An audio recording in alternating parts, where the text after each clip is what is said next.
கண்மணி, அன்போட காதலன் நான். நான் நான் எழுதும் கடிதம், லெட்டர். கடிதாசி இல்லை, கடிதமே இருக்கட்டும், படி. கண்மணி, அன்போடு காதலன் நான் எழுதும் கடிதமே. ஆஹா ஆஹா ஆஹா, பாட்டாவே படிச்சிட்டியா?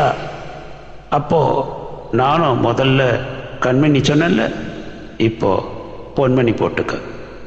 பொன்மணி, உன் வீட்டில் சௌக்கியமா? நான் இங்கு சௌக்கியம்.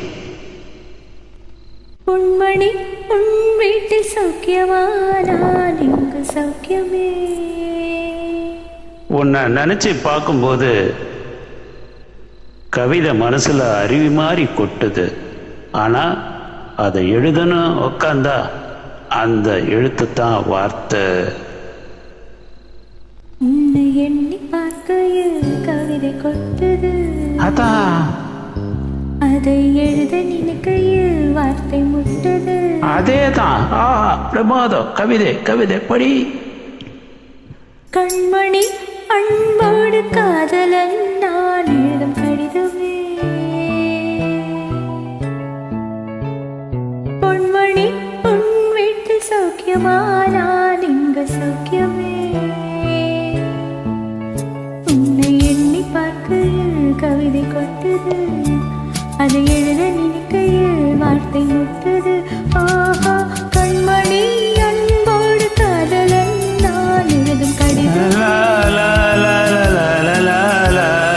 பொன்மணி, உன் வீட்டில் சௌக்கியமா? நான் இங்கு சௌக்கியமே.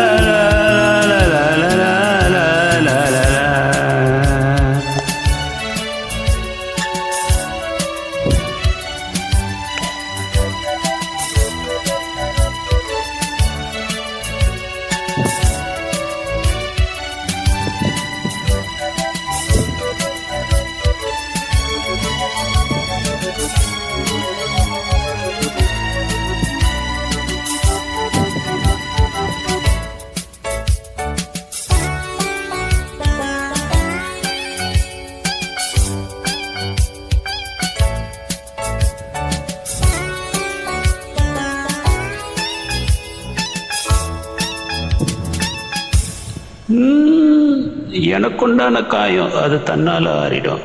அது என்னவோ தெரியல, என்ன மாயமோ தெரியல, எனக்கு ஒன்றும் ஆவறதில்லை.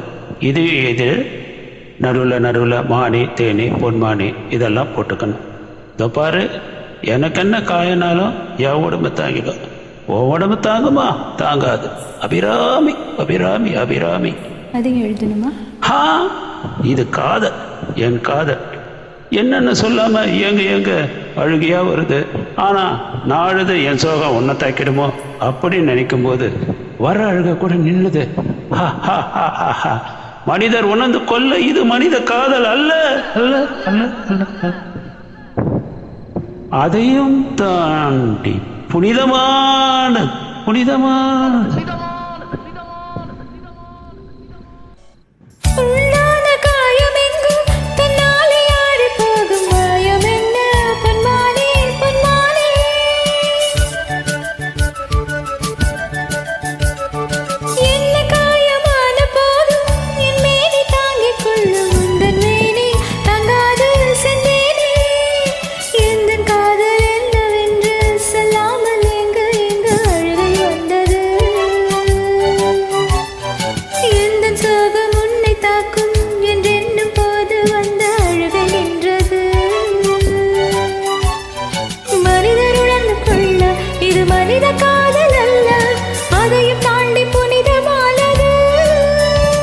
அபிராமியை தாலாட்டும் சாமியே நான் தானே தெரியுமா? சிவகாமியை சிவனி நீயும் பாதியே அதுவும் உனக்கு புரியுமா? சுகலாலி லாலியே லாலி லாலியே, அபிராமி லாலியே லாலி லாலியே, அபிராமியை தாலாட்டும் சாமியே நான் தானே தெரியுமா? உனக்கு புரியுமா?